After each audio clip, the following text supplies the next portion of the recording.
Well, I guess'n it be about time to get this warmed up and going. Do-do-do-do-do-do. Oh, now, how be this get to working again? Press the button. Which no, button? No, not that one. Not this the one. left. That one. No, your other left. This other one. Oh, Which one are you talking about? I meant the right. No, What- but what not are you- that big red one. The- The this other way. red button. Not- Just not the big, happy, shiny one. You mean the one I just pushed? Yes, for crying out Oh, loud. You don't right. know what you're doing. I That's know a perfectly well what I'm doing. Not that button. Oh, I- for crying out loud. You just sit here on your patootie. You play Well, with your buttons. I go make coffee. You do that, but don't slam the door. Aye. It's been a strange week this week. We lost our maps. We don't know where we're at. And we haven't run aground. But we are definitely a tad bit lost. We're somewhere between Halloween, Thanksgiving, and Christmas. Getting closer to Thanksgiving. That's only but a couple of weeks away. But in the meantime, we're a little lost. We've gone astray. And so with that, I don't even know what to play. So I'm going to take the dartboard approach. I'm going to start throwing darts at what comes up, and that's what I'll be playing, and I'll let you know what comes along. It might be a really, really good song, but you never know. So let's throw the first dart and see what we get. Hey, Lucy, I'm home. Oh, Ricky, you're so fine, you blow my mind. Hey, Ricky! Hey, Ricky! Oh, Lucy, you're so fine, you blow my mind. Hey, Lucy. Hey, Lucy. Oh, Ricky, you're so fine, you play your bongos all the time. Hey, Ricky! Hey, Ricky! Oh, Lucy, you're so fine, how I love to hear you whine. Hey, Lucy.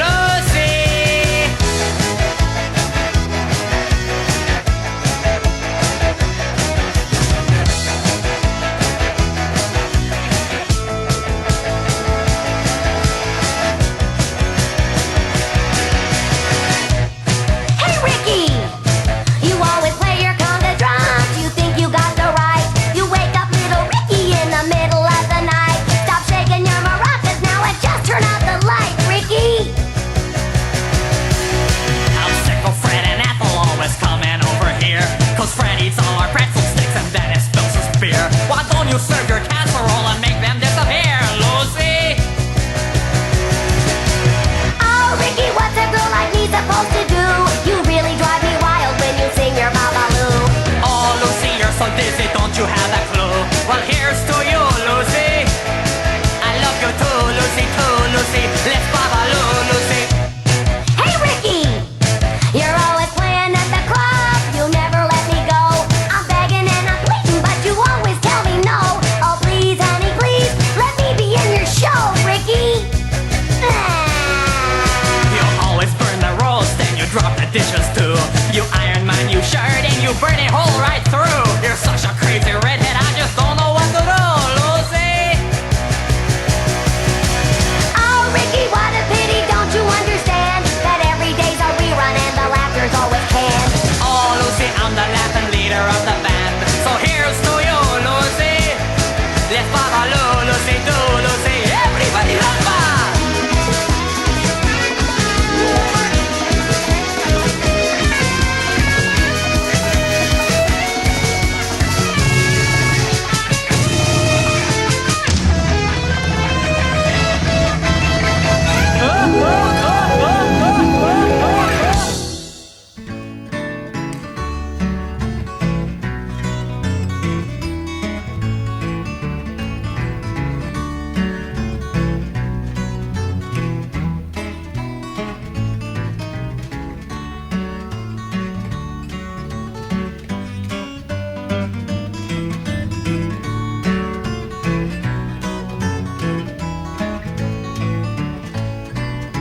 This song is called Alice's Restaurant. It's about Alice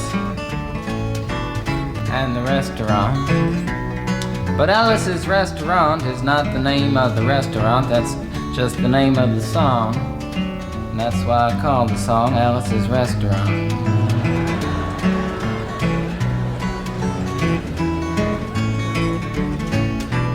You can get anything you want at Alice's Restaurant. You can get anything you want at Alice's restaurant. Walk right in, it's around the back, just a half a mile from the railroad track. And you can get anything you want at Alice's restaurant. Now it all started 2 Thanksgivings ago. It was on 2 years ago on Thanksgiving when my friend and I went up to visit Alice at the restaurant. But Alice doesn't live in the restaurant. She lives in the church nearby the restaurant in the bell tower with her husband Ray and Facha the dog. And living in the bell tower like that, they got a lot of room downstairs where the pews used to be. And having all that room, seeing as how they took out all the pews, they decided that they didn't have to take out their garbage for a long time. We got up there, we found all the garbage in there, and we decided it'd be a friendly gesture for us to take the garbage down to the city dump.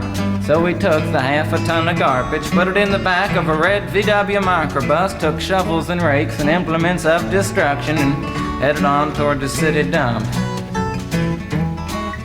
Well, we got there, and there's a big sign and a chain across the dump saying closed on Thanksgiving, and we had never heard of a dump closed on Thanksgiving before, and with tears in our eyes, we drove off into the sunset looking for another place to put the garbage. We didn't find one till we came to a side road, and off the side of the side road was another 15-foot cliff, and at the bottom of the cliff was another pile of garbage. And we decided that one big pile is better than 2 little piles, and rather than bring that one up, we decided to throw ours down. That's what we did. Drove back to the church, had a Thanksgiving dinner that couldn't be beat, went to sleep and didn't get up until the next morning when we got a phone call from Officer Obie. He said, "Kid, we found your name on an envelope at the bottom of a half a ton of garbage, and just wanted to know if you had any information about it." And I said, "Yes, sir, Officer Obie, I cannot tell a lie. I put that envelope under that garbage."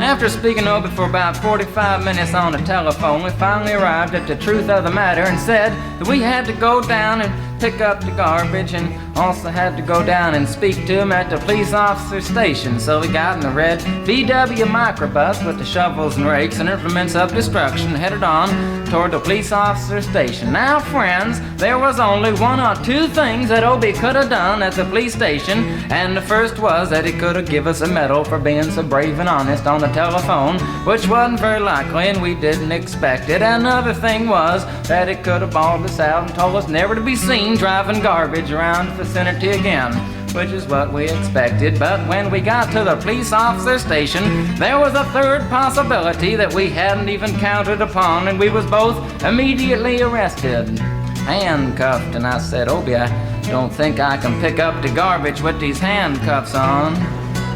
He said, "Shut up, kid. Get in the back of the patrol car," and that's what we did, and sat in the back of the patrol car and drove to the, quote, "scene of the crime," unquote. I want to tell you about the town of Stockbridge, Massachusetts, where this happened. Here they got 3 stop signs, 2 police officers and 1 police car, but when we got to the scene of the crime, there was 5 police officers and 3 police cars, being the biggest crime of the last 50 years, and everybody wanted to get in the newspaper story about it. And they was using up all kinds of cop equipment that they had hanging around the police officer station. They was taking plaster, tire track, footprints, dog-smelling prints, and they took 27 8x10 color glossy photographs with circles and arrows and a paragraph on the back of each one explaining what each one was to be used as evidence against us. Took pictures of the approach, the getaway, the northwest corner, the southwest corner, and that's not to mention the aerial photography. After the ordeal, we went back to the jail. Obie said he was going to put us in the cell. Said, "Kid, I'm going to put you in the cell. I want your wallet and your belt." And I said, "Obie, I can understand you want my wallet so I don't have any money to spend in the cell, but what do you want my belt for?" And it said, "Kid, we don't want any hangings." I said, "Obie, did you think I was going to hang myself for littering?" Obie said he was making sure, and friends Obie was, 'cause he took out the toilet seat so I couldn't hit myself over the head and drown. And he took out the toilet paper so I couldn't bend the bars, roll the toilet paper out the window, slide down the roll and have an escape. Obie was making sure, and it was about 4 or 5 hours later that Alice, remember Alice? It's a song about Alice. Alice came by and with a few nasty words to Obie on the side, bailed us out of jail. We went back to the church, had another Thanksgiving dinner that couldn't be beat, and didn't get up until the next morning when we all had to go to court. We walked in, sat down. Obie came in with the 27 8x10 colored glossy pictures with the circles and arrows and a paragraph on the back each one. Sat down. Man came in, said, "All rise." We all stood up, and Obie stood up with the 27 8x10 colored glossy pictures, and the judge walked in, sat down with the seeing-eyed dog, and he sat down. We sat down. Obie looked at the seeing-eyed dog. Then the 27 8x10 colored glossy pictures with the circles and arrows and a paragraph on the back of each one, and looked at the seeing-eyed dog. And then at the 27 8x10 colored glossy pictures with the circles and arrows and a paragraph on the back of each one, and began to cry, 'cause Obie came to the realization that it was a typical case of American blind justice, and there wasn't nothing he could do about it. And the judge wasn't going to look at the 27 8x10 colored glossy pictures with the circles and arrows and a paragraph on the back of each one explaining what each one was to be used as evidence against us. And we was fined $50 and had to pick up the garbage in the snow, but that's not what I came to tell you about. Came to talk about the draft. We got a building down New York City, it's called Whitehall Street, where you walk in and you get injected, inspected, detected, infected, neglected, and selected. I went down to get my physical examination one day, and I walked in, I sat down, got good and drunk the night before, so I looked and felt my best when I went in that morning. 'Cause I wanted to look like the all-American kid from New York City. I mean, I wanted to feel like I wanted to be the all-American kid from New York, and I walked in, sat down, I was hung down, brung down, hung up, and all kinds of mean, nasty, ugly things. And I walked in, I sat down, they gave me a piece of paper, said, "Kid, see the psychiatrist, room 604. And I went up there, I said, "Shrink, I want to kill." I mean, I want to kill. I want to see blood and gore and guts and veins in my teeth. Eat dead, burnt bodies. I mean, kill. And I started jumping up and down, yelling, kill. And it started jumping up and down with me, and we was both jumping up and down, yelling, kill. And the sergeant came over, pinned the medal on me, set me down the hall, said, "You're our boy." And didn't feel too good about it. Proceeded on down the hall, getting more injections, inspections, detections, neglections, and all kinds of stuff that they was doing to me at the thing there. And I was there for 2 hours, 3 hours, 4 hours. I was there for a long time, going through all kinds of mean, nasty, ugly things, and I was just having a tough time there. And they was inspecting, injecting every single part of me, and they wasn't leaving no part untouched. Proceeded through, and when I finally came to see the very last man, I walked in, sat down after a whole big thing there, and I walked up and said, "What do you want?" He said, "Kid, we only got one question. Have you ever been arrested?" And I proceeded to tell him the story of Alice's Restaurant Massacre with full orchestration and 5-part harmony and stuff like that, and then all the phenomena stopped me right there and said, "Kid, did you ever go to court?" I proceeded to tell him the story of the 27 8x10 colored glossy pictures with the circles and arrows and a paragraph on the back of each one, and stopped me right there and said, "Kid, I want you to go over and sit down on that bench that says Group W. Now, kid."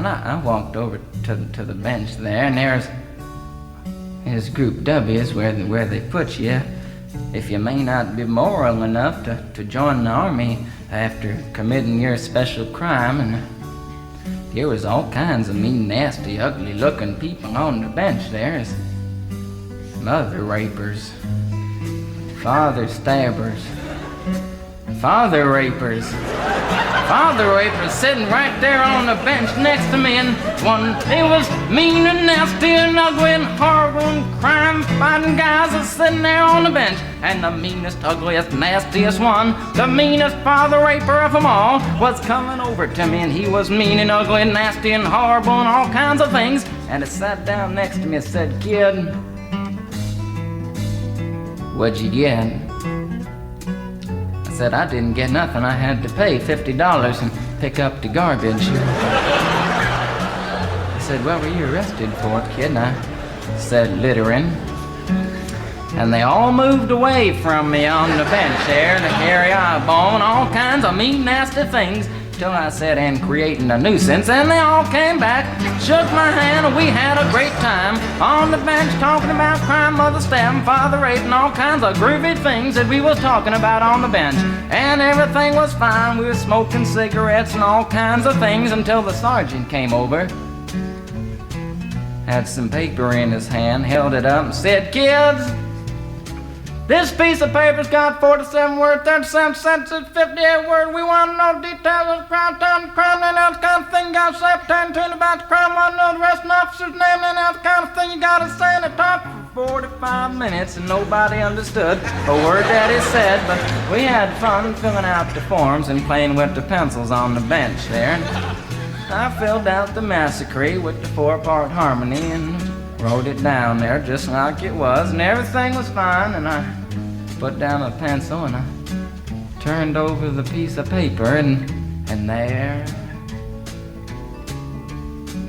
on the other side, in the middle of the other side, away from everything else on the other side, in parentheses, capital letters, quotated, read the following words: "Kid, if you rehabilitated yourself." I went over to the sergeant and said, "Sergeant, you've got a lot of damn gall to ask me if I've rehabilitated myself. I'm sitting here on the bench. I'm sitting here on the Group W bench, 'cause you want to know if I'm moral enough to join the army, burn women, kids' houses, and villages after being a litter bug." He looked at me and said, "Kid,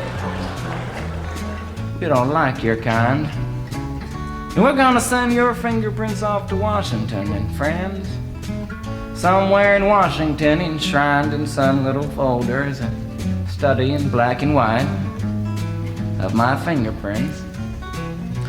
And the only reason I'm singing you the song now is because you may know somebody in a similar situation. Or you may be in a similar situation, and if you're in a situation like that, there's only one thing you can do, is walk into the shrink wherever you are. Just walk in and say, 'Shrink,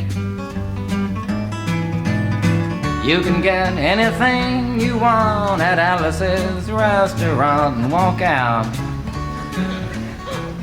You know, if just one person does it, they may think he's really sick and they won't take him.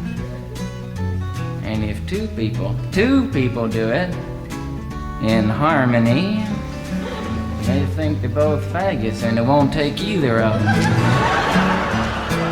And if 3 people do it, can you imagine 3 people walking in, singing a bar, Alice's restaurant, and walking out? They may think it's an organization. And can you imagine 50 people a day? I said 50 people a day walking in, singing a bar, Alice's restaurant, and walking out. And friends, they may think it's a movement. and that's what it is. The Alice's Restaurant Anti-Massacre Movement, and all you gotta do to join is to sing it the next time it comes around on the guitar with feeling. So we'll wait till it comes around on the guitar here. Sing it when it does.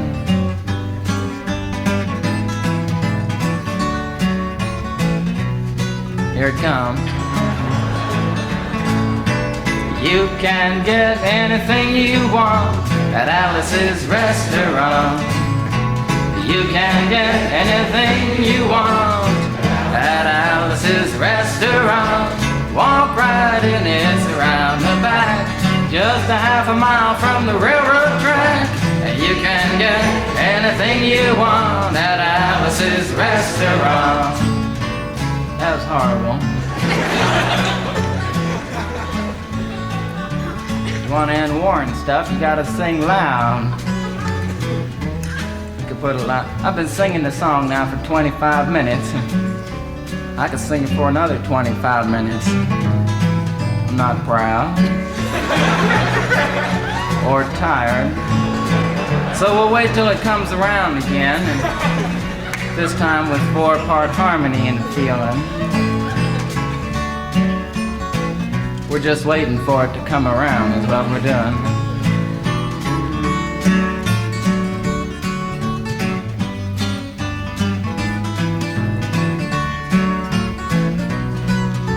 All right now. You can get anything you want at Alice's Restaurant. Excepting Alice, you can get anything you want at Alice's Restaurant. So walk right in, it's around the back, just a half a mile from the railroad track. And you can get anything you want at Alice's Restaurant. Da-da-da-da-da-da-da, at Alice's Restaurant.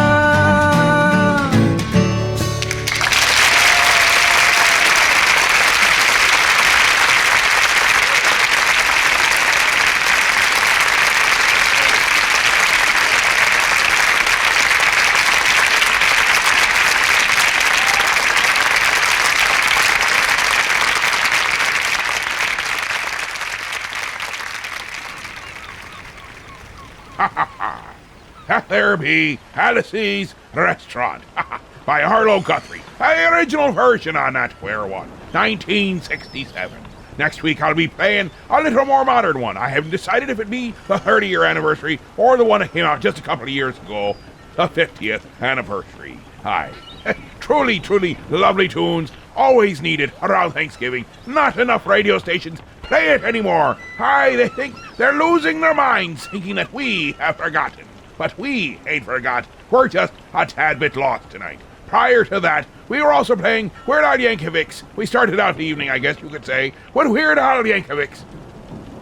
Ricky, I got lost. I started looking at the stars and thought, oh, that might be a good direction to go. Be right back in just a moment while I stare at the stars. Look, Sidekick, a shop just for heroes. No, it's a comic book shop and it's for everyone. Not possible. See, it's even right in the name, Heroes. So that means you'll need to stay out here whilst I go shopping. It's Heroes, your mom threw out comic shop, and it's for everyone, including sidekicks. Oh, Hey guys, the little guy is right.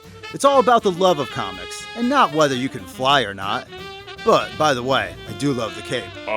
Gee, thanks. So Heroes Comic Shop is located at 130 West 14th Street in Elmira Heights, New York. We're open Wednesday through Saturday. You can check us out at momthroughout.com. Oh, look! They have Archie comics! Heroes Comics, for every kind of hero. Let's be a stopping into BC's restaurant and see what Mike be a cooking up. But I's brought us some raw squid and salami sandwiches so we could his picnic. Oh, that's nice. But I wanted to treat you to a nice meal. I'll save these for later. Aye. Let's be fetching in. Oh, this is Aye, nice. that'd be. And it looks like an old-fashioned diner at that. And looks at this menu. It looks so good. They got the wings, the subs and salads. I think I get a BC big plate. Let's see. It comes with the cheeseburger, the hot dog, the fries, the cheese sauce, the meat sauce, and the coleslaw. Better mix that too. What are you having, my little pumpernickel? I think I'll be having a double dog special. Oh, goody. It'd be a coming with chips and a drink too. Ha ha ha. BC's Restaurant, 238 Oakwood Avenue, Elmira Heights. They have indoor, outdoor, and takeout available. 607-735-2166. And they're open from 11 a.m. to 7 p.m., Monday through Friday. As we be tossing the darts, this time the dart landed upon Mr. Bill Cosby's natural childbirth. My wife and I decided to bring our first child into the world by way of natural childbirth. Now, we were intellectuals, mind you, which means that intellectuals go to study things that people do naturally. You see, let's think about it. Intellectuals go to class to study how to do this. My wife and I sat in class to learn how to have natural childbirth. And the first thing they teach you is that you have to breathe properly. See, so when you press down on the muscles, the breathing. That's my wife's job. So she's there. And she was good. Now the father's job, and the father must be there for these classes. And they give the father a diploma also. And if you don't get a diploma, you cannot come to the birth. See? So my job is to bend my wife in half and say, push. Now, if I don't go to class, I don't get a diploma for this. So I can't come to the birth. So my wife is there, and I'm there, push. And I'm the cheerleader. Push him out, shove him out, way out. Push him out, shove him out, way out. And my wife is a wonderful breather. And we were the best in our class. And I began to breathe with my wife, macho style. Push, push, push, push. We went to parties and people asked us to breathe. Ladies and gentlemen, the breathing Cosbys. Push, push. Natural childbirth. Natural childbirth means no drugs will be administered into the female's body during the delivery. The father can have all he wants.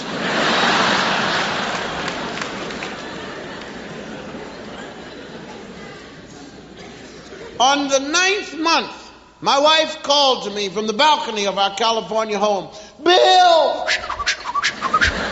I became excited. I said, push! Then I remembered we have to go to the hospital for the natural childbirth. So I run into the car. I got a Ferrari. I do 104 from the garage to the front door. So my wife comes out. She gets in the car. 180, and we're breathing.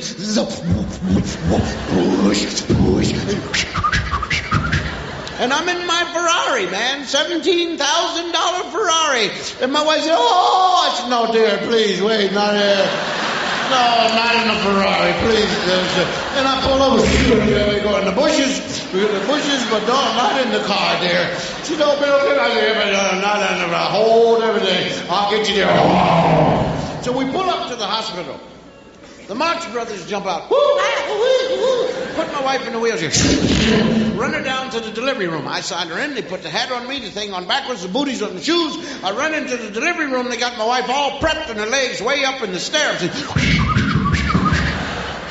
And the doctor's sitting there like Johnny Bench.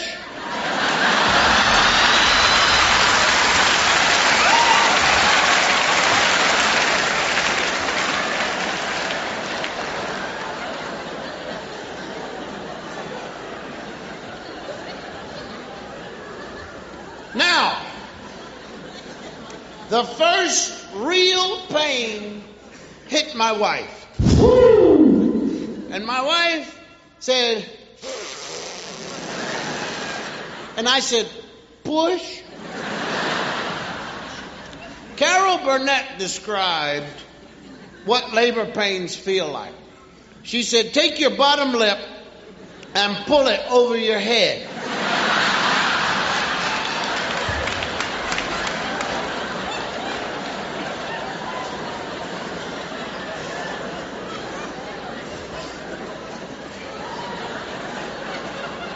The second pain hit. My wife said, "Whoa!" and stood up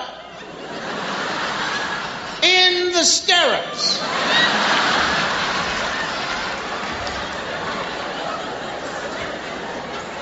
Grabbed my bottom lip.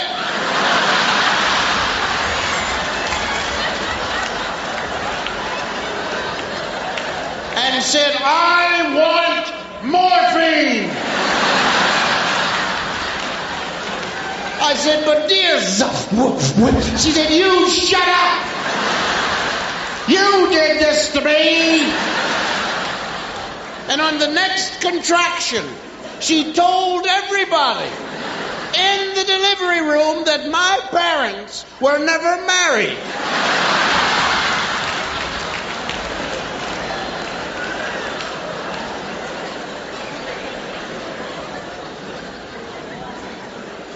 Now we're back to breathing.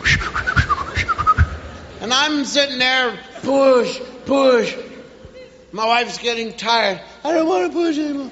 I don't want to push. No, you've got to push, dear. Come on, dear. You got to. I don't want to. Oh, no. Bill, tell him to give me some. No, dear, you can do it. No, I don't want to graduate from the class anymore. I want to, please, dear, come on, you can do it. And I look in the rearview mirror and I see the head. And Johnny Bench is still sitting there like... So I said, isn't that the head? He said, yeah. I said, well, go get it.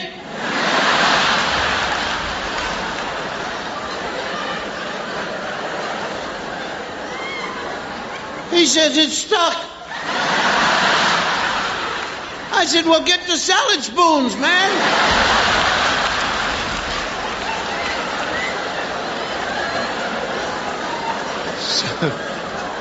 So he gets the salad spoons, and the baby comes out. Now this is the greatest moment in our lives. This is what we asked God for. This is what we wanted to see if we could make. And I looked at it.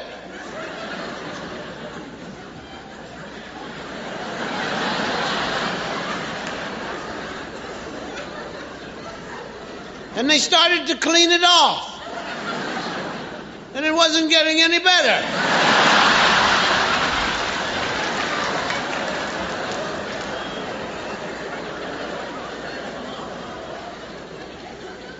And I went over to my wife and I kissed her ever so gently on the lips. And I said, darling, I love you very, very much. You just had a lizard.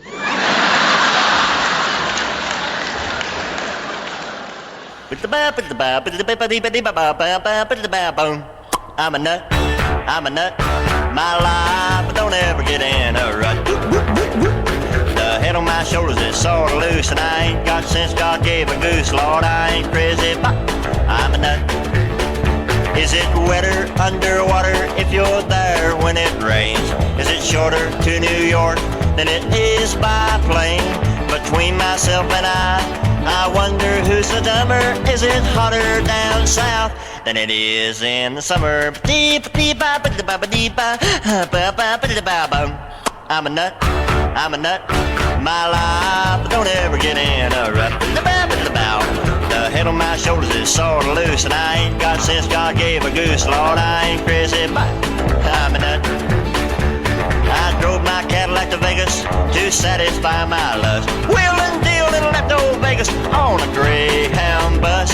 I sure didn't set the woods on fire while I was there, but remember only forest fires prevent fires.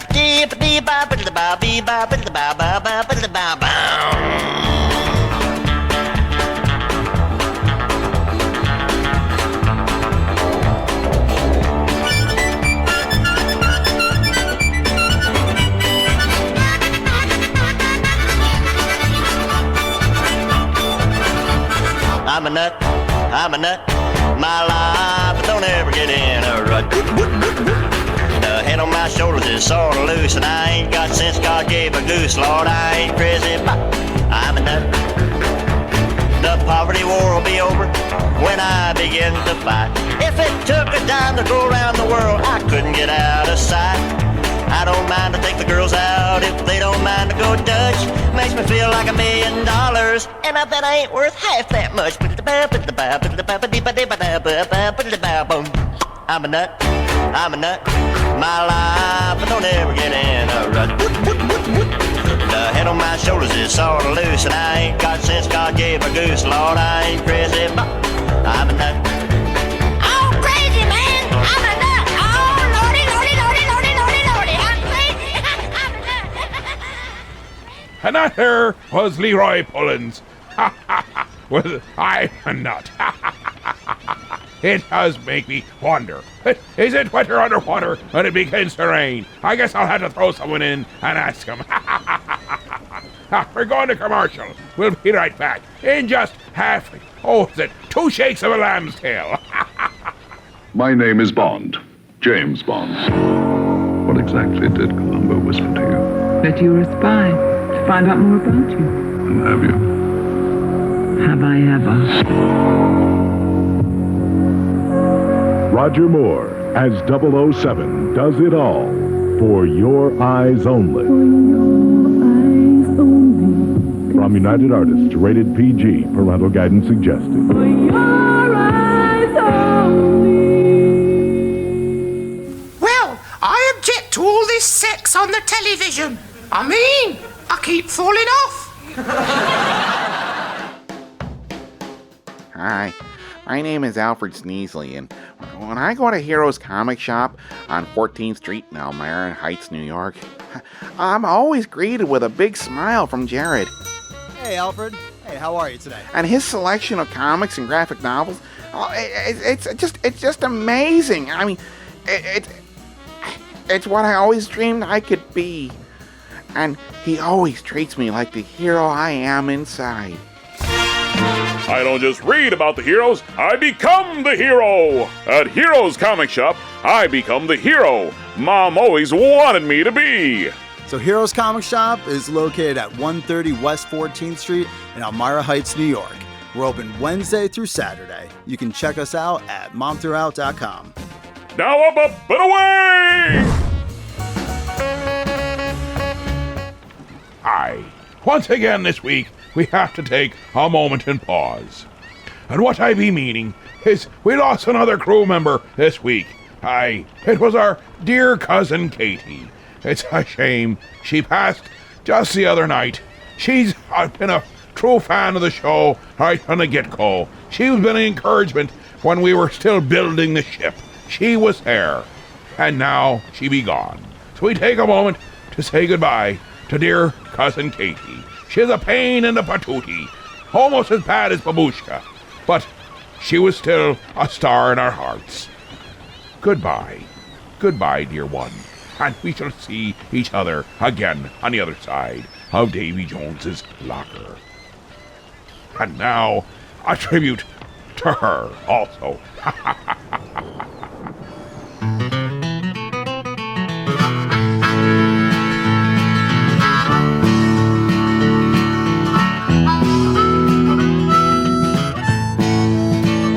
People tell me I ought to save my money so that I could be laid away in style in a walnut box with all the fancy trimming, vacuum sealed to keep me fresh a while. But send me to glory in a glad bag. Don't waste a fancy coffin on my bones. Just put me out on the curb next Tuesday. Let the sanitation local bear me home. Sell all my worldly possessions and buy yourself a case or two of Pabst. Let the empties be my memorial tombstone. Engrave them with this epitaph. Send me to glory in a glad bag. Don't waste the fancy coffin on my bones. Just put me out on the curb next Tuesday. Let the sanitation local bear me home. If I should die upon the eve of Christmas, just place my baggie by the Christmas tree. And when the children, they open all their goodies, the big surprise would be the death of me. Send me to glory in a glad bag. Don't waste a fancy coffin on my bones. Put me out on the curb next Tuesday. Let the sanitation local bear me home. But maybe I am not bound for glory, but to that other place I would not choose. And if it seems that I'm headed in that direction, then an oven bag would be the thing to use. Send me to glory in a glad bag. Don't waste a fancy coffin on my bones. Just put me out on the curb next Tuesday. Let the sanitation local bear me home. Send me to glory in a glad bag. Don't waste a fancy coffin on my bones. Just put me out on the curb next Tuesday. Let the sanitation local bear me home.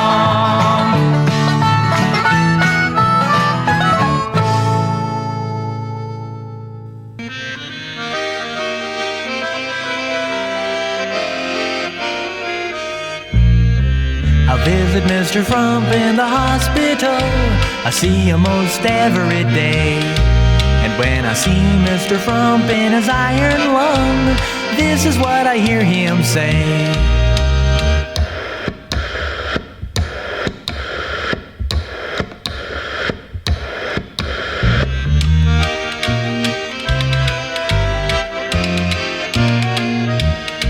You know, Mr. Frump is my very best friend. He's never a chump or a tease.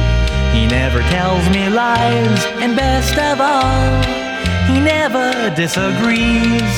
I bring him candy and flowers every afternoon, sit down by his side and say hi. And then I ask him his opinion of the world situation, and I wait for Mr. Frump's reply. And Mr. Frump would say,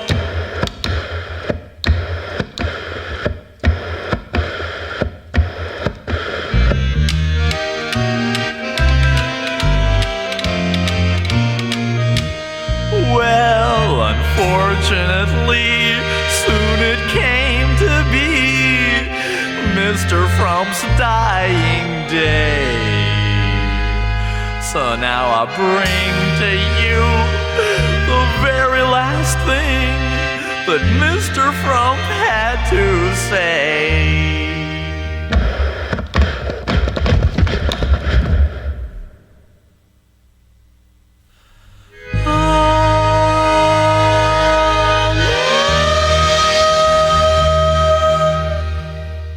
Hi, that there be Weird Al Yankovic's Mr. Frump in the Iron Lung. A part of our memorial to dear cousin Katie, who did pass away this last week. It's a bit of a surprise, but not that much of a surprise. The poor lady had led quite a powerful life. She was a hippie from way back when, was in the communes and the marches and the whole 9 yards. And the fact that she made it this far was a surprise to everyone, including her. And before that, it was sent me to glory in a glad bag. I had promised her years ago that I'd be playing that on the radio for her. And so I kept me promise. Aye, just like a bride. Just like a pirate, to keep the promises of those that make it a little strange. Nothing useful, but definitely strange. And with that, we go straight into the next song. Oh, what shall it be? Oh, it's, yes, Sudden Death with Rest Home Gangsters. That, too, was a bit like Cousin Katie. Yeah. Real thugs never die, know what I'm saying? Never give up the life, motherfucker. Gangsters for life. Yes, of course, Mr. Jackson. Now it's time for your sponge bath. But you holding out on me? I'll smack your ass in the next week. You don't give me what's mine. Oh, someone's cranky. Did you miss your nap today? I'm a rough and tumble thug, slinging drugs. I'm a hardcore gangster, banging on my block with my buds, pimping girls with big jugs. I'm that type, I sell the big guns, but I can't wipe myself. I'm 97 years old, got an artificial hip with corrective shoes, walk with the gangster lips. Gold jeans, gold teeth, and I shot them till they gleam. Got gold plated knobs on my oxygen machine. Loosen up my straps when it's time to take a nap. Get a bottle of medicine and I'll bust its cap. Go full throttle down the hall. Will you see me in my low riding wheelchair with the 20-inch rims? Give me that and I'll knock out your teeth, and I won't give them back till I put them beneath my ass crack. Chew on that for a while, and then you'll know why we mean it when we say real cheese never dies. I get a deep sponge bath from a beautiful staff. That's the life of a retired gangster. I run the halls of the home like the Emperor of Rome. Don't mess with a retired gangster. I sell pills that can beat anything on the street. That's the life of a retired gangster. And I don't take no flack, so just stay the hell back. Don't mess with a retired gangster. Yeah, you better give me my money. I'll slap the shit out of you and your colostomy bag. You tell that hoe. What? I got bitches and hoes lined up into rows, but it's a pity that their titties hang down to their toes. They're just pretty little grandmas shaking their bodies, and the Parkinson's means they get the best hand. You can decide how she looks when she arrives. Blonde, brunette, dentures, or glass eyes. All my women have the skin with a delightful texture. If you need a pacemaker, though, that'll be extra. When I used to work the streets, my hoods were strung out of crack. Now I give them all Demerol and Prozac, and if they pull out their backs, you get an extra half an hour. Just be sure your ventilator doesn't run out of power. Some of the girls, they're too old to strip, but I don't want to hear no lip about your break to break your hip. Just because you're in a rest home, don't mean you can rest, ho. Get your ass out of that dress, work your chest, ho.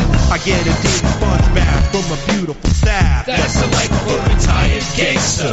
I run the halls of the home like the Emperor of Rome. Don't mess with a retired gangster. I sell pills that can beat anything on the street. That's the life of a retired gangster. And I don't take no flack, so just stay the hell back. Don't mess with a retired gangster.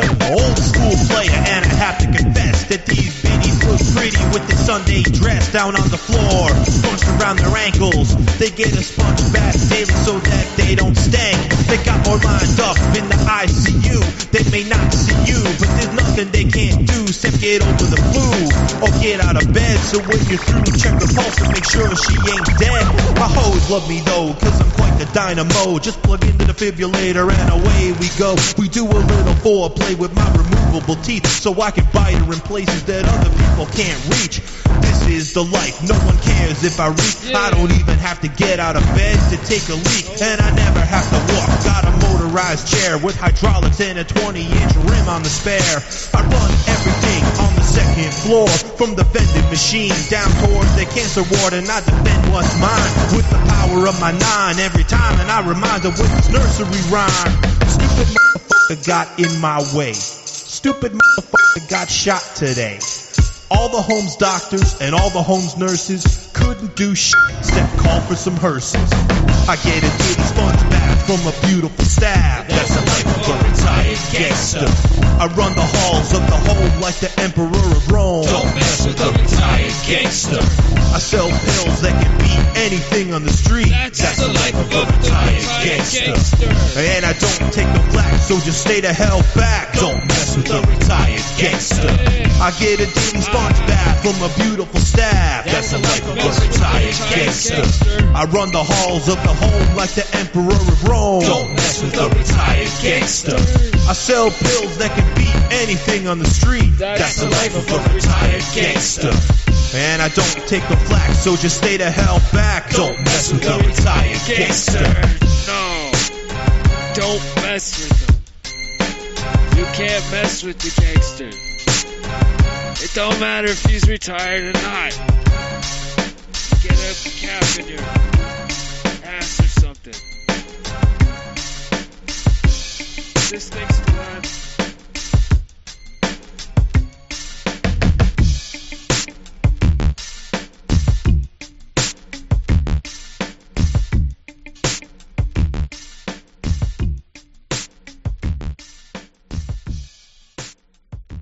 Doctor, I called. I think it's my heart. I don't know.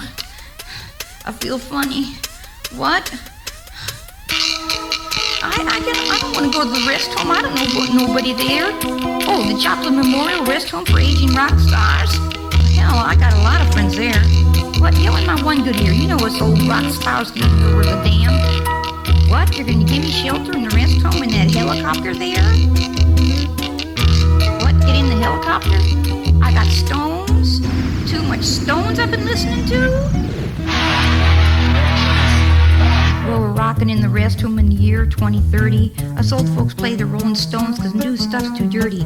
On Sundays are hymn books. Yeah, you should see. We sing, Jesus is just alright with me. Now it's old men on the block. Huey Lewis ain't no news. Black Sabbath got religion and they're sitting in their pews. Empty Hammer runs a rap group for senior citizen sport. Michael Jackson does wheelies and wheelchairs, raise money for senior sports. We're rocking in the rest home. We're rocking in the rest home. We're rocking in the rest home. Rocking, rapping, rocking, rapping. We're rocking in the rest home in the year 2030. We use the old Fender amps and new stuff's too dirty. Techno pop, nookie rock, Lollapalooza. Hip hop, heavy metal, and slash to us, they're a loser. We're gathered in our wheelchairs, rocking to the music. Cause youth is only skin deep and we sure don't want to lose it. See that lady in that wheelchair tapping with such ease? Little do they know it's really Parkinson's disease. We're rocking in the rest home. We're rocking in the rest home. We're rocking in the rest home. Yeah. Rocking, rapping, rocking, rocking. Rocking in the rest home in the year 2030.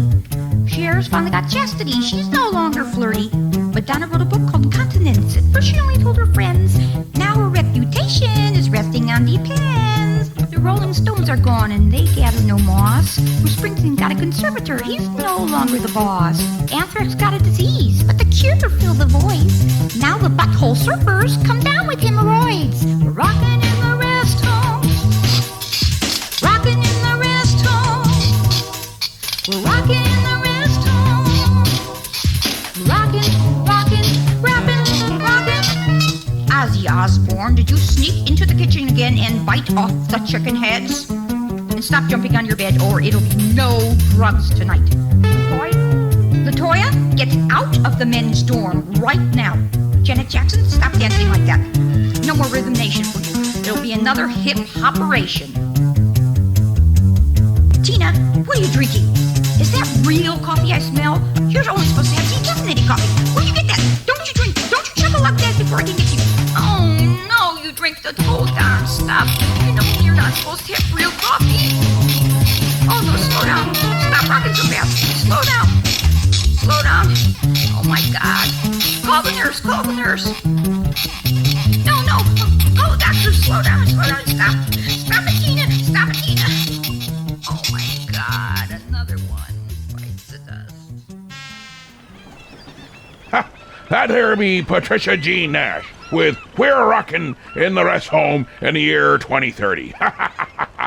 Fun little ditty. Now, we need to take a moment once again. Take our hats off in memoriam, just for a moment, for the co-creator of Scooby-Doo. Ken Spears passed away in the last week here or so. We found out just a few days ago, and we too were sad. I'll tell you this much. I hadn't expected to have to use this theme song again, but only 3 months after we did it the first time. When we first started out, the first co-creator died, and now a second one. I truly take me hat off for all the memories you gave us, Ken. We thank you. We thank you for all your talents. Thank ye. From the captain's quarters to ye.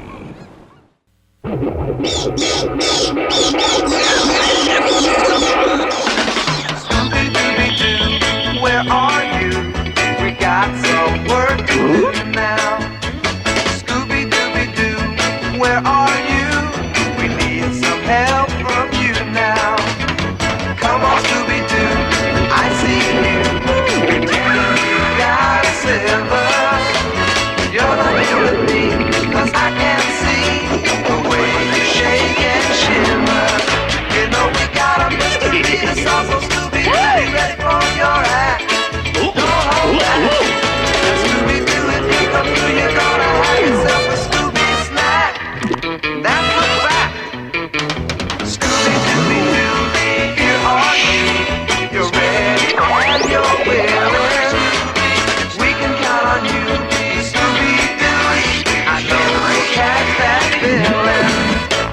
Hi, we'll be taking a break now, for we be going unto uncharted territory soon enough. Remember, we got the witching hour coming upon us. We have the final 40, or ye take over the helm, and ye throw the darts.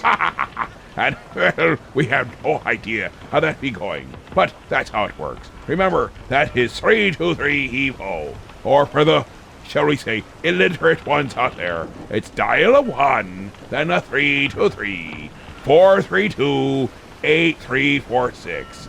Dial the 1, 323 432 8346. I give that garbage about dial the 1 because I had an argument with the Book of Face about the fact that way we put our phone number down. It insisted we had to add in a 1. And I said, I'm a pirate. I'll be 1 if I want to or not.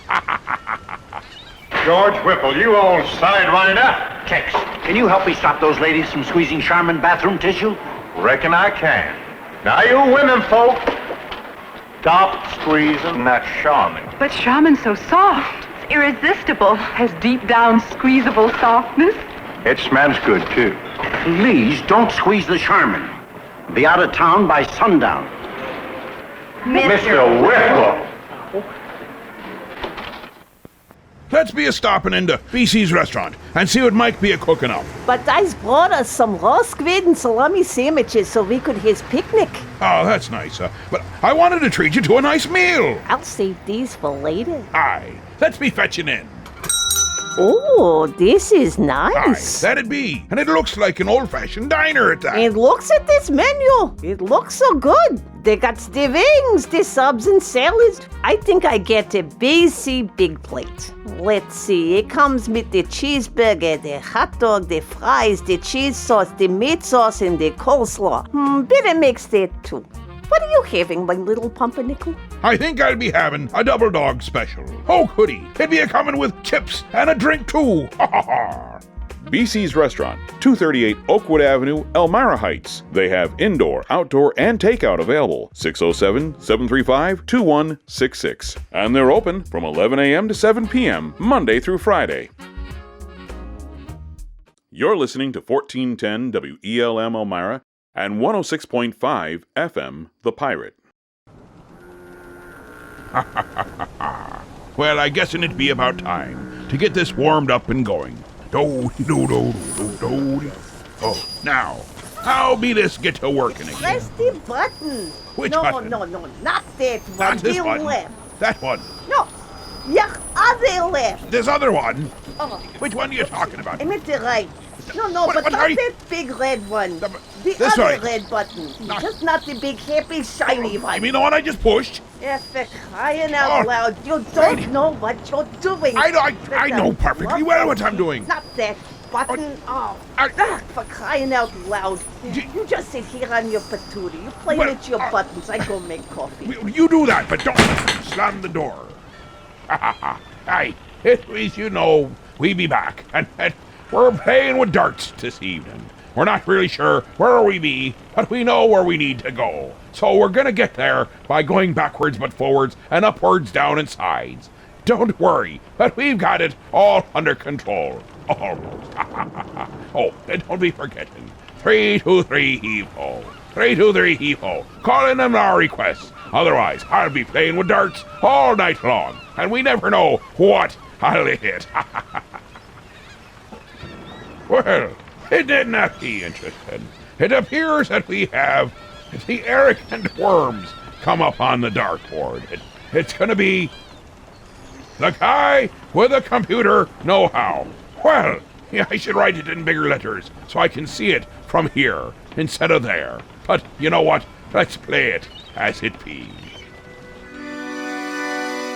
When I walk in the room, people they do bow, for I am the guy with computer know-how.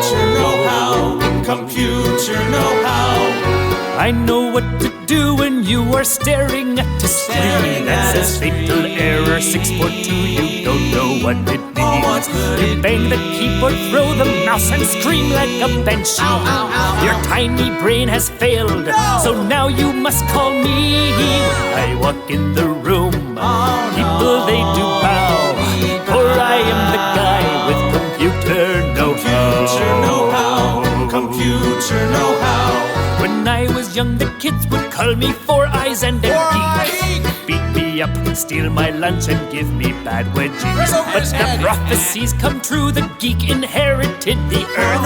I'll charge you through the nose and treat you like dirt. When he walks in the room, I walk. People, they do bow down, for he is the guy with computer know-how. Computer know-how. Please help me get onto the information highway. I seem to be stuck here in my virtual driveway. No, help me first. I am in great despair. The only program I have learned to use is solitaire. We need your help, we bow and scrape to you, we do submit. I shall help, but first you must proclaim your idiots. We're idiots. Louder. We're idiots. Louder. We're idiots. Yes, you are. Now, who has money to spend? The guy with computer know-how. For whom is setting the time on kitchen appliances mere child's play? The guy with computer know-how. Who can transfer data successfully from his personal organizer to his desktop computer? Technically, that would be you. Who are women no longer ashamed to be seen with? Some things never change. I'm the guy, yes, I'm the guy who possesses computer know-how. When he walks in the room, people they do bow, for he is the guy with computer know-how. Hey! I was working all night in my office when a man I had recently killed called me up from a phone near my building. So I looked out the window at him. He had the same obsequious manner. That was the reason I had him killed. So to calm my nerves, I sang this song to him over the phone. Turn around, there's a thing there that can be found. Turn around, it's a human skull on the ground.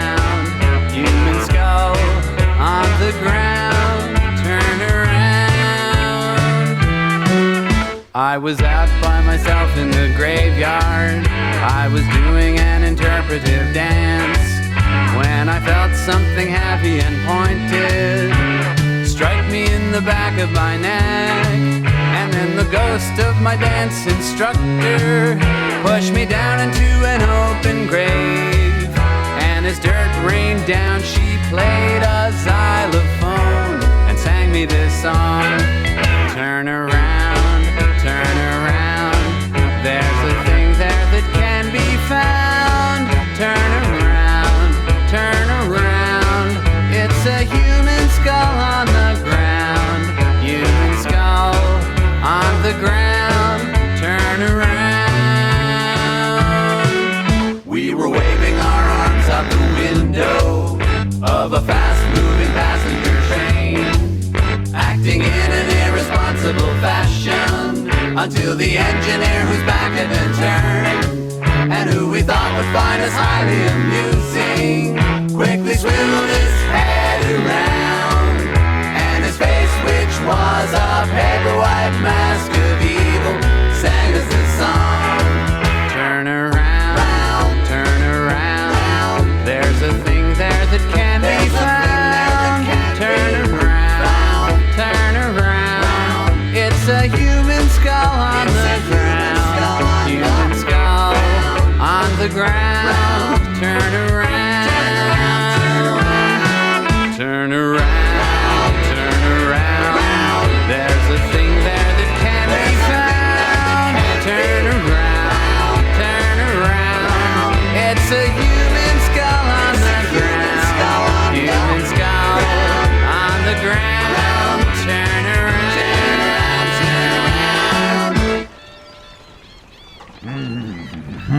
Hey.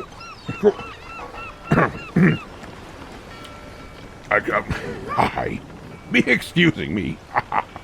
Just munching on a little cold pizza I found lying under the couch. Really quite good. Back to the music. Oh, I think the dart landed on some Monty Python. I bet you they won't play this song on the radio. Love me some cold pizza.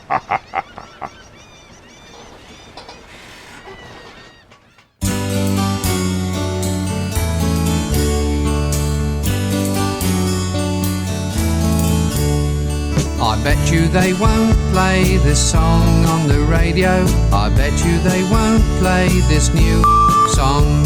It's not that it's or controversial, just that the words are awfully strong. You can't say on the radio or you can't even say I'd like to you someday, unless you're a doctor with a very large. So I bet you they won't play this song on the radio. I bet you they dare well program it.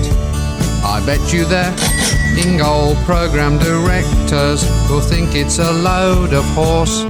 So, has you reminded him to call in the request line at 323 Heathrow? Hi. Yes, I reminded them. So why ain't the phone ringing? Did you remember to put the phone back on the hook? Of course I put the phone back on the... I'll be right back. I'm pretty sure I put it back on the hook, but I don't know if I did. Crazy old bat. Did you remind him? I was working all night in my office when a man I had recently killed called me up from a phone near my building. So I looked out the window at him. He had the same obsequious manner that was the reason I had him killed. So to calm my nerves, I sang this song to him over the phone. Turn around, turn around. There's a thing there that can be found. Turn around, turn around. It's a human skull on the ground. Human skull on the ground. Turn around. I was out by myself in the graveyard. I was doing an interpretive dance when I felt snappy and pointed, strike me in the back of my neck, and then the ghost of my dance instructor pushed me down into an open grave. And as dirt rained down, she played a xylophone and sang me this song. Turn around, there's a thing there that can be found. Turn around, it's a human skull on the ground. Human skull on the ground. Turn around. We were waving our arms out the window of a fast-moving passenger train, acting in an irresponsible fashion until the engineer, whose back had been turned and who we thought would find us highly amusing, quickly swiveled his head around, and his face, which was a paper-white mask of evil, sang us this song. Turn around, there's a thing there that can be found. Turn around, it's a human skull on the ground. Human skull on the ground. Turn around,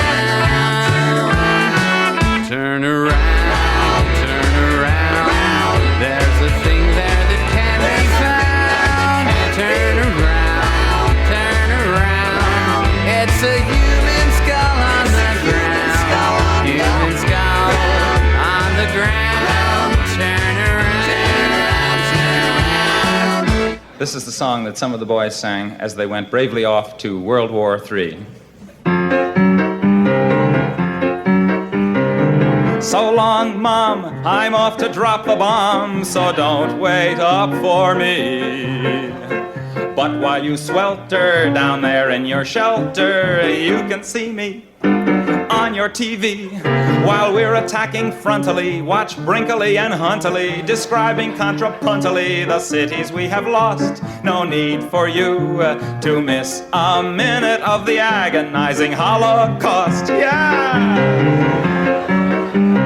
Little Johnny Jones, he was a U.S. pilot, and no shrinking violet was he. He was mighty proud when World War III was declared. He wasn't scared, no siree. And this is what he said on his way to Armageddon. So long, Mom, I'm off to drop the bomb, so don't wait up for me. But though I may roam, I'll come back to my home, although it may be a pile of debris. Remember, Mommy, I'm off to get a commie, so send me a salami and try to smile somehow. I'll look for you when the war is over, an hour and a half from now.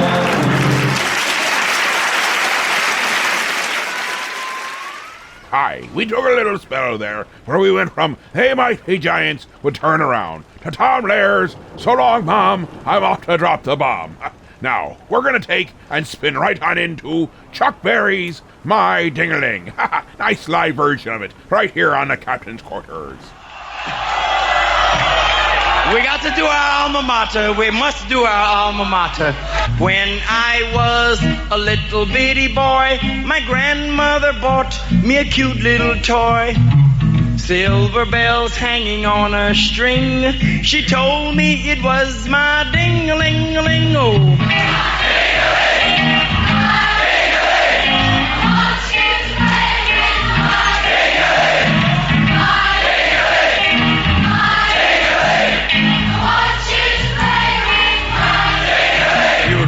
Beautiful, beautiful. And then Mama took me to grammar school, but I stopped off in the vestibule. Every time that bell would ring, catch me playing with my ding-a-ling-a-ling. Oh. My ding-a-ling, my ding-a-ling. I want you to play with my ding-a-ling. That is beautiful. You know what I heard? I hear two girls over here singing in harmony. That's all right, honey. This is a free country. Live like you want to live, baby. Yeah. Ain't nobody gonna knock it, darling. Yeah, freedom. Yes, sir. There's one guy right over here singing mine, too. That's all right, brother. Yes, sir. You got a right, baby. Ain't nobody gonna bother you. Chill. Once I was climbing the garden wall, I slipped and had a terrible fall. I fell so hard I heard bells ring, but held on to my ding-a-ling.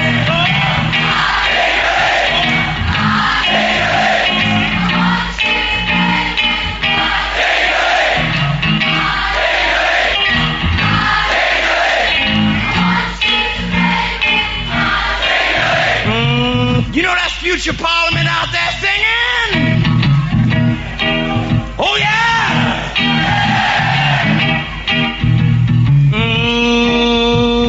Once I was swimming across Turtle Creek. Man, them snappers all around my feet. Sure was hard swimming across that thing with both hands holding my blade.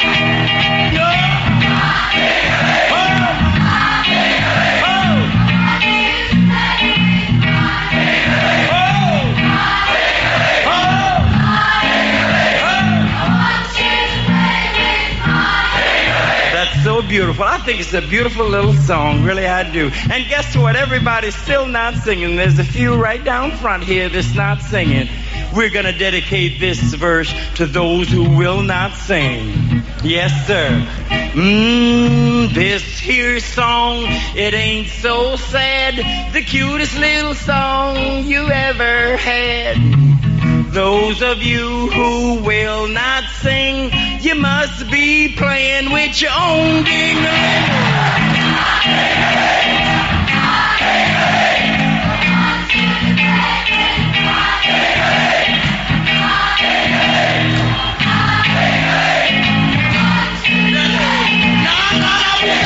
Oh, yo, ding-a-ling, yo, ding-a-ling. We saw you playing with your ding-a-ling, everybody sing. I want to play with my ding. Everybody mine. Oh my. Slow down. I wanna play, everybody, with my ding-a-ling.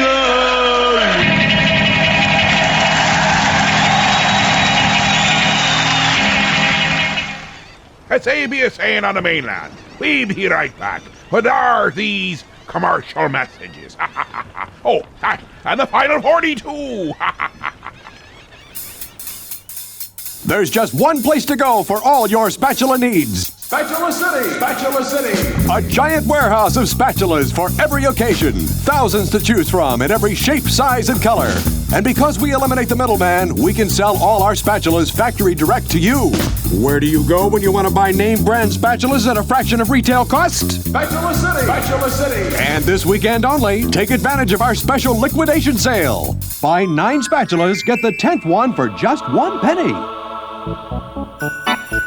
Don't forget, they make great Christmas presents. And what better way to say I love you than with the gift of a spatula? Spatula City! Spatula City! Hello, this is Cy Greenbloom, president of Spatula City. I like their spatulas so much, I bought the company. Spatula City, 7 locations. We're in the yellow pages under Spatulas. My, where did you get that lovely spatula? Spatula City, we sell spatulas, and that's all. Look, Sidekick, a shop just for heroes. No, it's a comic book shop and it's for everyone. Not possible. See, it's even right in the name, Heroes. So that means you'll need to stay out here whilst I go shopping. It's Heroes, your mom threw out comic shop, and it's for everyone, including sidekicks. Hey guys, the little guy is right. It's all about the love of comics, and not whether you can fly or not. But, by the way, I do love the cape. Gee, thanks. So Heroes Comic Shop is located at 130 West 14th Street in Elmira Heights, New York. We're open Wednesday through Saturday. You can check us out at momthroughout.com. Oh, look! They have Archie comics! Heroes Comics, for every kind of hero. Well, it'll be that time when I put the dartboard away and I leave it up to ye. So let's go straight to the phone line and see what we have. Hey, I want to hear something really rotten. So how about Garbage Man? Now go away. Slam!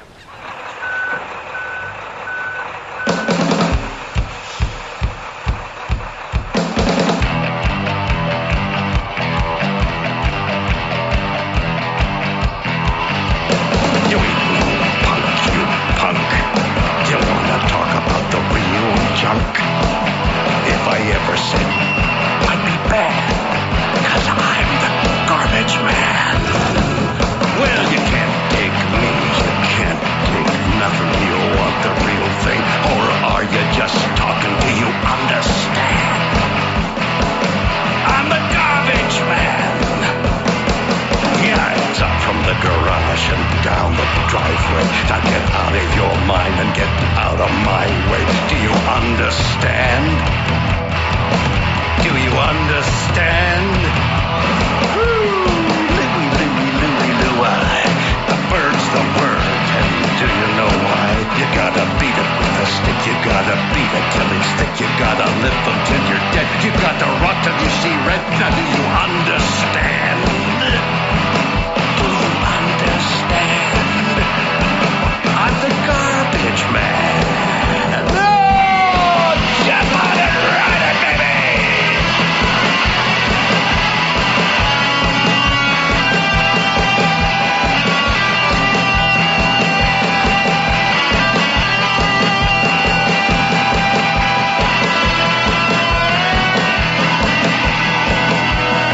Yeah, it's just what you need when you're down in the dumps. One half hillbilly and one half punk. Big long legs and one big mouth. The hottest thing from the north to come out of the south. Do you understand? Do you understand? Woo! I can't lose with the stuff I use, and you don't choose no substitutes. So stick out your can, 'cause I'm the garbage man. Here I come! Look out, baby!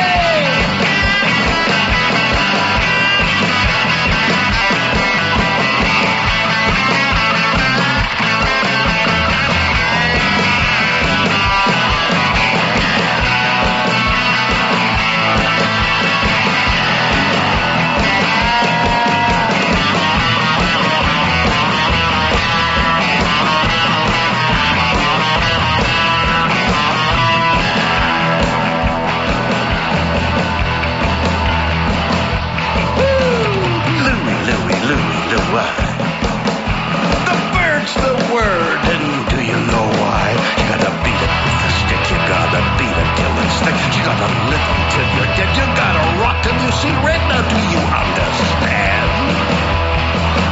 Do you understand? Huh? Do you understand? All right now, let her rip!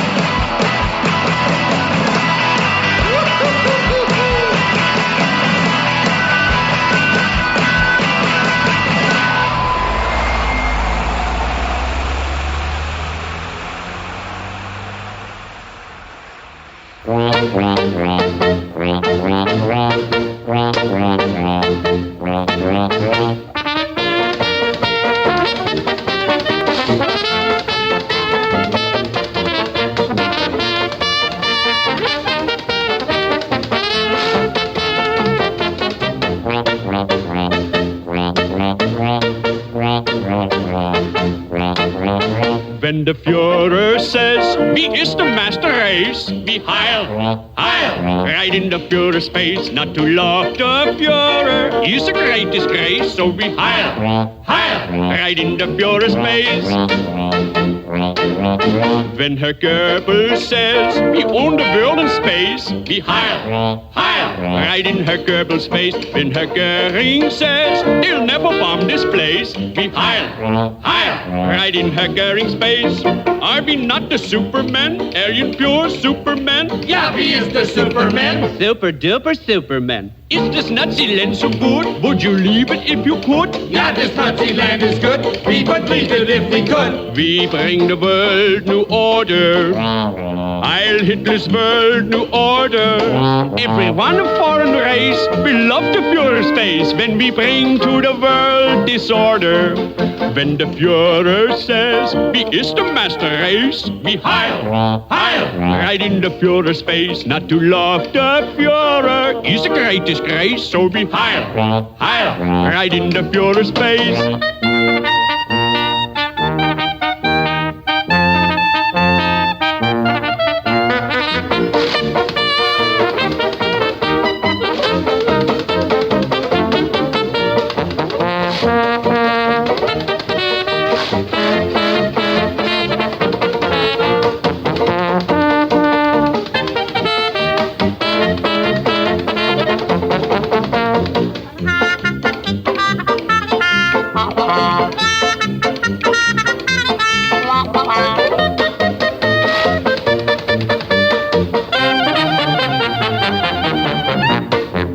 When the Führer says, we is the master race, we Heil, Heil, right in the Führer's face. Not to love the Führer is a great disgrace, so we Heil, Heil, right in the Führer's face.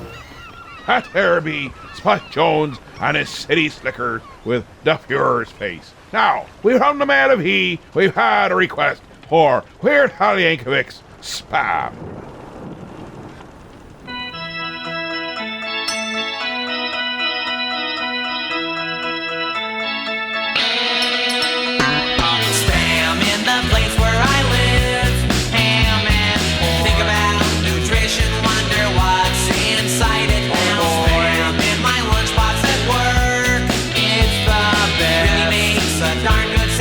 Any way you slice it at all. If you're running low, go to the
find a place to bite you.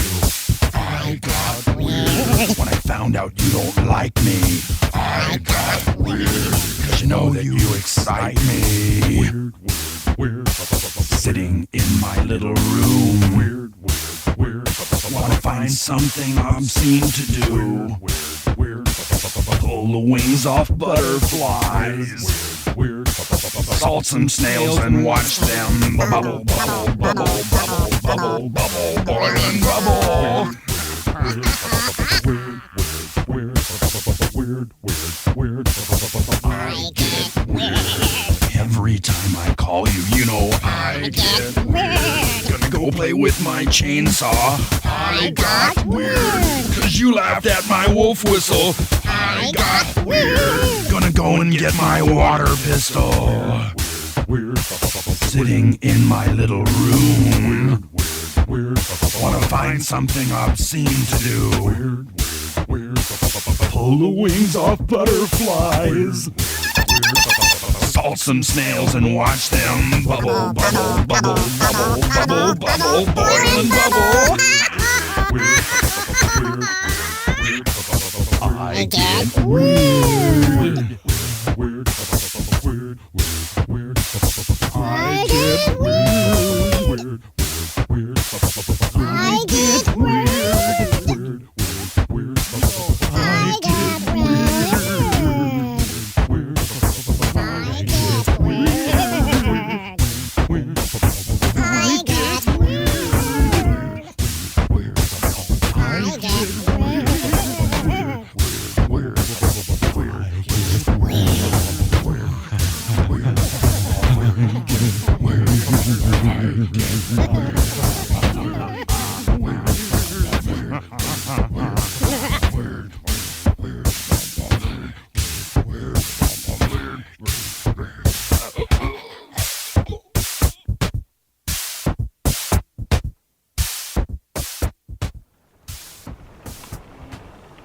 There be by John W. Christensen with I Get Weird.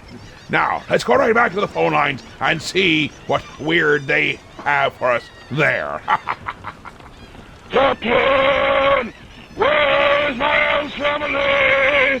You didn't play it right. I want to hear it now by Leo Moracoli. You need to make the metal song. Otherwise, Halloween went way too long before you play it again. You need to hear it now. The metal version of The Adams Family.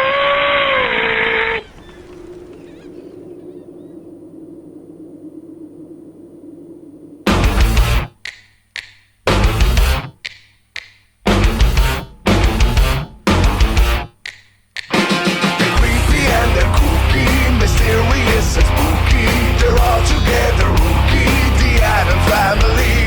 Their house is a museum, when people come to see them, they really are as we the Adam family.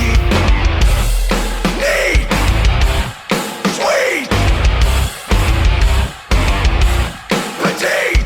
Sucado, witch, shalom, a broomstick you can crawl on, we're gonna play a call on the Adam family.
Let it happen, Captain.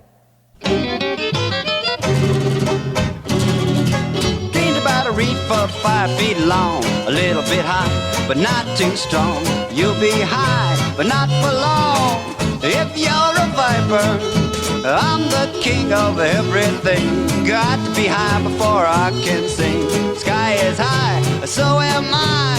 If you're a viper, when your throat gets dry, you know you're high. Everything is dandy. Truck on down to the candy store. Bust your mouth on peppermint candy. Now you know your body is sent. You don't give a darn if you don't pay rent. Light that tea, let it be. If you're a viper.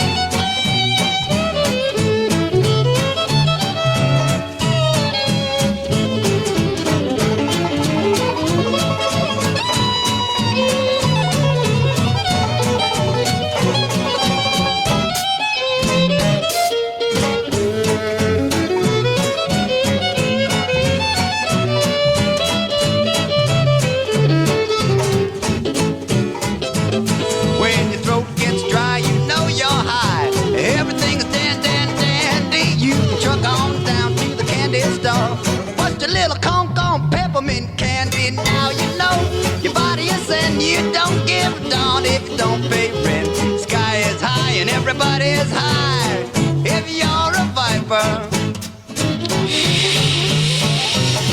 If you're a viper. That there be Jim Kwasnick's Jug Band. If you're a viper, remember, you be needing to call in 323-HEAVE-HO. That translates to 323-432-8346. Call in them there requests and let us understand what it is that you be wanting to hear. Make sure it's good, or we're gonna have something to dispute with you about. In other words, we'll be making you walk the plank. Oh, we'll be right back in a moment. Going to commercial. When we come back, we got more of the Final 40, and then also, you guessed it, the Witching Hour. See these two portable radios? Well, watch this. Let her go, Betsy. Sorry, friend, you old-style portables have to go. But look at our new RCA Victor portable radio. Came through without a chip. Here's the world's first and only portable radio in the non-breakable impact case. So rugged, it's the only radio case with a 5-year guarantee against chipping, cracking, or breaking in normal use. Of course, a tube might jar loose, but that's easily fixed. The important thing is RCA Victor's non-breakable impact case means no chipping, no cracking, no breaking. And hear that tone. It's RCA Victor's great golden throat sound. See the world's only portables with the non-breakable impact case as low as $27.95 at your RCA Victor dealer. Let's be a stopping into BC's restaurant and see what Mike be a cooking up. But I's brought us some raw squid and salami sandwiches so we could his picnic. Oh, that's nice. But I wanted to treat you to a nice meal. I'll save these for later. Aye, let's be fetching in. Oh, this is nice. Aye, that'd be. And it looks like an old-fashioned diner at that. And looks at this menu. It looks so good. They got the wings, the subs and salads. I think I get a BC big plate. Let's see, it comes with the cheeseburger, the hot dog, the fries, the cheese sauce, the meat sauce, and the coleslaw. Better mix that too. What are you having, my little pumpernickel? I think I'll be having a double dog special. Oh, goody. It'd be a coming with chips and a drink too. Ha ha ha. BC's Restaurant, 238 Oakwood Avenue, Elmira Heights. They have indoor, outdoor, and takeout available. 607-735-2166. And they're open from 11 a.m. to 7 p.m. Monday through Friday. Well, here we be, right in the final segment of the final hour of the final 40. And we'll finally get right to the phones, or we won't be work. I had something there for that, but don't worry, I'll think of it later, after the show, probably. I want to hear that one that goes, The Real Seeker, by Fred Stone. Bah. Hi, I live on the edge. Thrill Seeker is his name. Nothing matters to me. I am nuts. You know what I did today? I drank milk that expired yesterday. I don't care. Life's too short. I live for today. Okay, also, you know what I did? I was at a deli. I bought an apple. I ate it right there without washing it first. You heard me right. I'll do it again. I don't care. Okay. I was on an escalator. I let go of the handrail. Then I put both arms up in the air. He's not in it for fortune or fame. Risking his life is only a game. He won't live in a world that is tame. Thrill Seeker is his name. You can't stop me.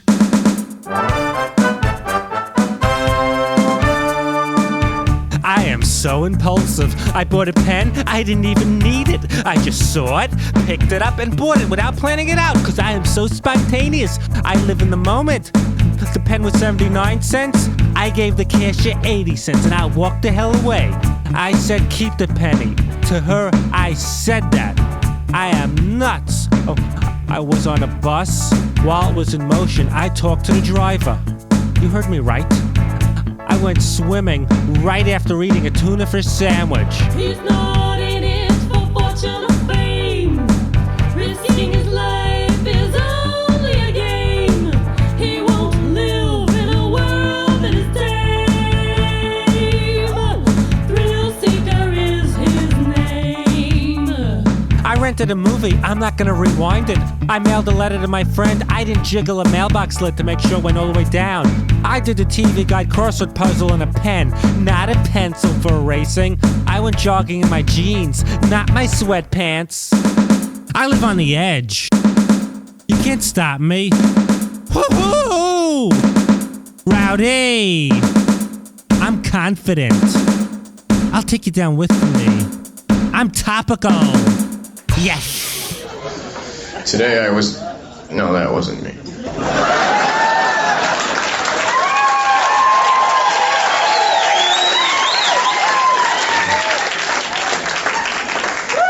Yesterday I saw a subliminal advertising executive just for a second.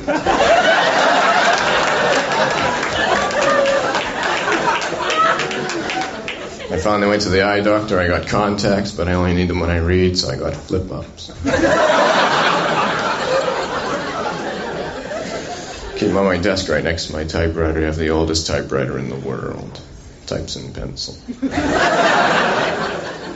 Under my bed I have a shoebox full of telephone rings, and whenever I get lonely I open it up just a little bit and I get a call. One time I dropped the box all over the floor and the phone wouldn't stop ringing. So I had to have it disconnected. I got another phone though. I didn't have much money, so I had to get an irregular phone. It had no 5 on it. I was walking down the street and I bumped into a good friend of mine. He said, "How come you never call me anymore?" I said, "I can't call everyone I want. My phone has no 5 on it." He said, "That's really weird." He said, "How long have you had it?" I said, "I don't know. My calendar has no 7s."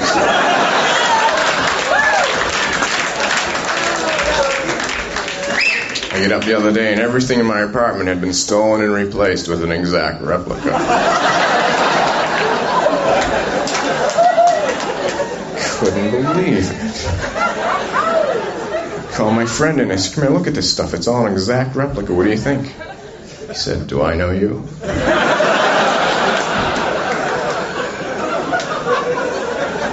It's a small world, but I wouldn't want to paint it.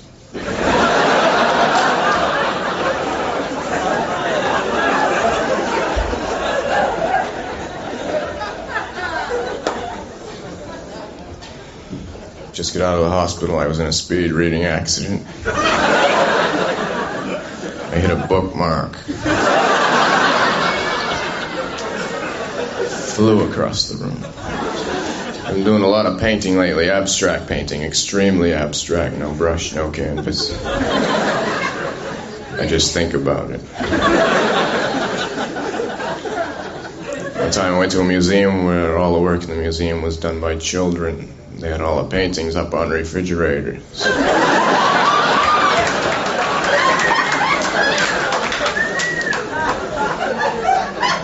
I also went to a museum where they had all the heads and arms from the statues that are in all the other museums.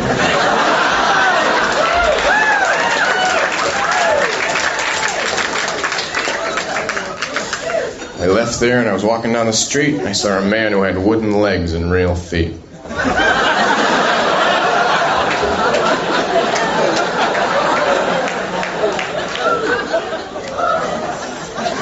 He asked me if I knew what time it is. I said yes, but not right now.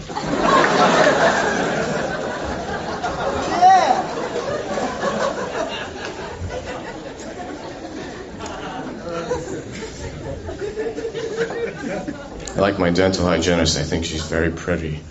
So whenever I go to have my teeth cleaned while I'm in the waiting room, I eat an entire box of Oreo cookies.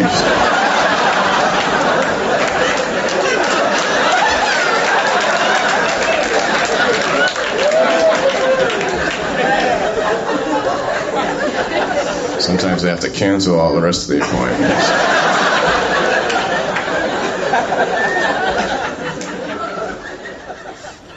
Aye, that there be Stephen Wright's Sevens and Museums. Now, let's be going right back to the phone lines before we run into a little problem called the witching hour. We be running out of time, but fear not, we have plenty of water still to sail. Wow.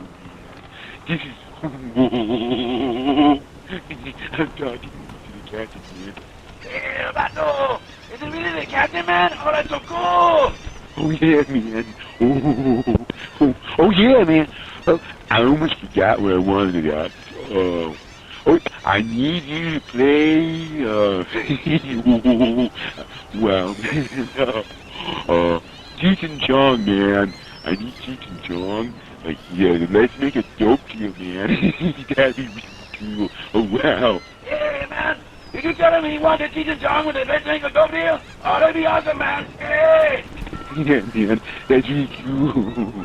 Oh, wow. Oh, wow. Ooh, my hands are so big. Wow. Oh, wow. And now it's time for America's favorite daytime fun show, Let's Make a Dope Deal. Yeah, it's Let's Make a Dope Deal, where young pushers try to parlay their stash into that really big connection and jump up into dealerhood. And our first contestant today on Let's Make a Dope Deal is former head of the philosophy department at Harvard University. He is the holder of a PhD, an MA, a BA, and is a BMF besides. Would you please give a big warm welcome for Bob Bitchin? Come on, let's have a hand for Bob Bitchin. Here he is all the way from Harvard, Bob Bitchin. Well, it's really great to have you on the show tonight, Bob. How you doing? Bitchin'. Well, listen, that far out and solid and right on, Bob. Tell us, Bob, here's the question I ask of all our contestants. What made you drop out? Well, a lot of people think it was the 400 acid trips they took, you know. Uh-huh, but what was it really, Bob? One day I played Black Sabbath at 78 speed, man. And then what happened? I saw God. You saw God. Well, that sounds like true enlightenment to me, Bob. Tell us, Bob, what have you been doing with all those degrees? I noticed you had a PhD, an MA, and a BA. What have you been doing with all that knowledge? Making candles, man. Making candles. Well, that sounds creative, Bob. What kind of candles are they? Oh, they're really neat table candles, you know. Table candles? Yeah, you pour wax on a table. Uh-huh. And you set it on fire, man. Well, that sounds like a hot item, Bob. Okay, you ready to play our game? Yeah, man. Okay, here we go. Now, you know the rules. You get fronted with a stash of 50 keys, and you can wager part of them or just some of them on any one of our tests. 50 keys? 50 keys. Can I quit now? No, not yet, Bob. You have to play our game. Okay, Bob, how many you want to wager on the first test? All of them. All of them is going to shoot the works, or mainline, as we call it here on Let's Make a Dope Deal. Okay, Bob, for 50 keys. What is your name? You have 60 seconds. Hey, I know that one, man. Starts with a B. Then what is it, man? I knew it when I came in here, man. Ends with a B. Oh, don't tell me. Happy birthday. 10 seconds, Bob. Bob! Bob! And you win 50 keys. Boy, the tension's mounted here on Let's Make a Dope Deal. Oh, boy, Bob, now you have 100 keys. Almost did. Okay, here we go for the second plateau. How many keys do you want to wager this time? All of them. All of them is going to shoot the works again, huh? What balls he has. Okay, here we go, Bob. For another 100 keys. How many joints are in a lid? 30 seconds. Oh, I know that one. Two. Yeah, I rolled big joints. Our judges say that's okay. They roll big joints too, and you win another 100 keys. Boy, the pressure's building. Here we go, Bob. Okay. Okay, now we're going for the big and final test. Okay, in front of you, you see 3 doors marked door number 1, door number 2, and door number 3. Behind one of those doors, Bob, is 50 pounds of Lebanese blonde hash. Makes your eyes red just thinking about them, huh? Okay, Bob, I'm going to make you do it. I'll give you $50 and 50 reds for your keys right now. Oh, take the reds. No, I'll give you $1,000 and 50 reds. I want the hash. He wants the hash. Okay, Bob, here we go. Now I must remind you that behind the other 2 doors are narcs. Okay, Bob, here we go. What'll it be? Will it be door number 1, door number 2, or... Or what? Narcs. There's 2 narcs behind the other. I'll take the bread, man. I'm sorry, Bob. It's too late. You have to choose. What'll it be? 1, 2, or 3? Number 3. 4. No, Bob. There's only 3. I know. You're nervous. Okay. 1, 2, or 3? 2, 1. 2, 1. No. What? Number 3, man. Number 3. 1, 2. 3, 2, 1. What's he doing? 1. Black light, no tap backs. Okay. You chose door number 1. Let's see who's behind that door. It's Officer O'Malley, the FBI. You're busted. Join us next week when we play Let's Make a Dope Deal. What happened? Here, Pidgey, Pidgey, Pidgey. Here, Pidgey. Wow, look at the colors on that one. Oh, it flew away. Hey, you move over. Leave enough room for an old man to sit down. You see this place where the paint's dulled? Huh? This is where I sit. You can sit over there, you old freak. Freak? Why, I oughta... Come on, get it on. Get it on. Oh, yeah, I oughta... Ooh, my nose. What? No, why, it's Phil. Phil, remember me? No, I don't remember anything. Phil, it's me, Jerry Garcia. Captain Trips. Right on. Is it really you? I just said right on, didn't I? Oh no, my heart. My heart. What can I do? What is it? Oh, quick, reach inside my buckskin jacket. No, not that, you idiot. That's my stash. The little bottle with the poppers. Here they are. Oh, thanks. I'm okay. Phew. What a hit. Oh, here. Want one? Sure. Okay, let's talk about old times before it wears off. Huh? Hey, remember our old band, the Dreadful Great? Huh? What? Was that what it was? Huh? Well, it was something like that. But those were the days anyhow. Oh, hey, look at that blonde over there, playing with the swans. I'm sure glad folks aren't so sexually uptight nowadays. I guess so, but I can't see anything in swan fondling myself. Say, wanna smoke a number? Oh, why, yeah, sure. I don't know, though. It's not the same since they made it legal. True. Oh, hey, you need a match for that? No, these new things, they light themselves. They do? You just strike them on the pavement.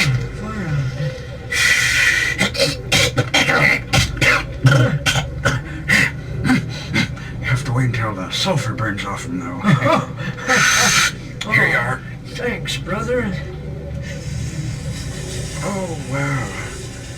These are the ones with the opium in them. They sure are heavy. I'll never get out of this park. Oh, that's all right. The comfort people will take you home. Yeah, but it's so embarrassing. The free ice cream's getting me fat, and they make you go to the bathroom. Oh, that's true. Oh, here come the pigeons again. God, how I hate them. Oh, look at the colors on that one. Beautiful. Oops, it flew away. Hey, what's this on my fruit boot? Ah, that's why I hate them. Hey, what's that sound? Oh, look out! Here comes the cocaine helicopter! Again? Oh, quick, let's hide under that tree! Oh, these kids today have no sense of proportion! proportion. That's veered off.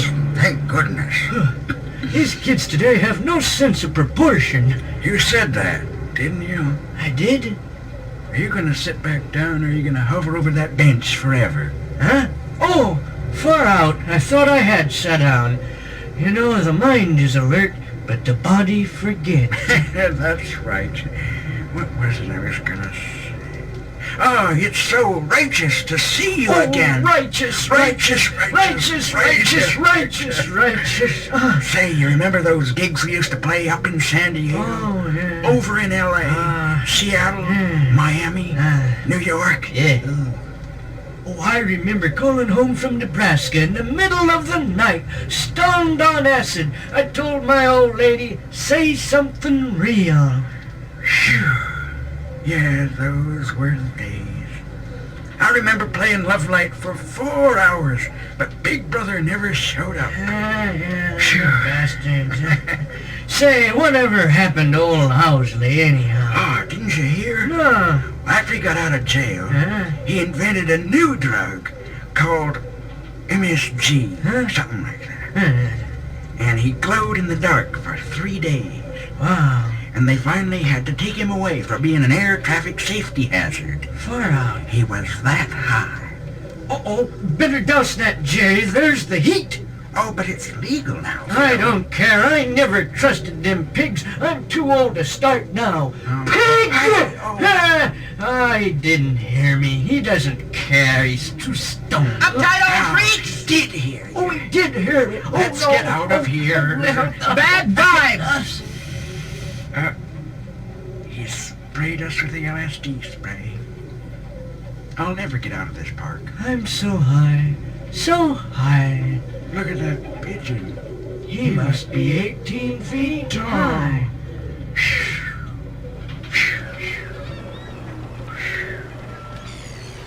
Hi, here be Carl Truckload and Winslow Thrill from 1971 with Pigeon Park. You may never have heard of it, and maybe you haven't, but either way, it's prophetic on how it be telling how the hippies would turn out. Some of them turned out that way, and some of them, well, they complain a lot, and they're named Karen. But either way, we'll soon be needing to arm our bellies with steel, and put sand in our craw, for the witching hour all but be upon us. But before that, I want to be reminding ye to be calling 323 heave-ho. That's right, 323 heave-ho, or 323-432-8346. For there be the Thanksgiving special. That be next week. Remember, we be enjoying little things like WKRP, the other version of Alice's Restaurant, and plenty of other little bits and baubles along the way. And now I use my melodious voice and I sing my song of love for all mankind. You is my sunshine, mine only sunshine. You makes me happy when skies is gray. Oh, you don't know, dear, how much I loves you. Please don't take my sunshine away. I don't be knowing about I'll ye, always but her love sunshine you makes her a and very make dark you day indeed. happy. If you will only say the same. But if you leaves me to love's another, you'll regret it all someday. And how you is my sunshine. Well, we've been tortured, and ye been tortured long enough. Good night. So just chill till the next episode.